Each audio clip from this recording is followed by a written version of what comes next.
បាទអនុញ្ញាតជ្រាបសួរមិត្តភក្តិទាំងអស់គ្នាបាទថ្ងៃនេះគឺសូមបង្ហាញពី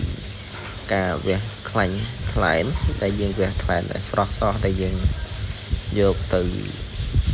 ដាក់ក្លាសេដើម្បីឲ្យបានច្រើនហើយយើងវះម្ដងដើម្បីយកខ្លាញ់វាមិត្តភក្តិទាំងអស់គ្នាហើយខ្លាញ់វាគឺមានក្នុងខែ8ដល់ខែ12ឬខែ11ហ្នឹងគឺអស់ហើយអញ្ចឹងគឺក្នុងមួយឆ្នាំវាមានតែខែប៉ុណ្ណឹងទេដែលយើងរកបានហើយវាមានខ្លាញ់មិនមែនថាខ្លែង10មានខ្លាញ់ទាំង10ទេគឺវាមានខ្លាញ់ខ្លះក៏ច្រើនខ្លះក៏តិចខ្លះក៏អត់មានចឹងដែរដោយសារ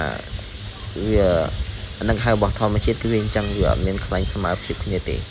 បាទហើយសម្រាប់ប្រសិទ្ធភាពនៃខ្លាញ់នេះគឺល្អមែនទែនមិត្តភក្តិអ្នកគ្នាគឺប្រសិទ្ធភាពវាគឺបានដល់ទៅ 90% ឬគុំ 100% នោះ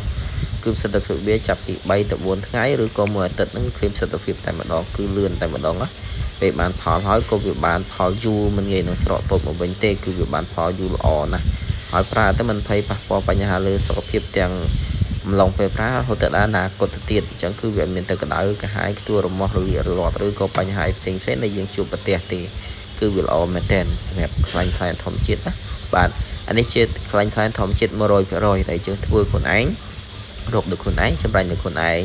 ហើយសម្រាប់ខ្លាញ់គឺមានពីរប្រភេទគឺខ្លាញ់សុទ្ធនិងខ្លាញ់សុទ្ធលេខ1សុទ្ធបើកំសិនចង់បានអាចទំនាក់ទំនងបានបាទអរគុណ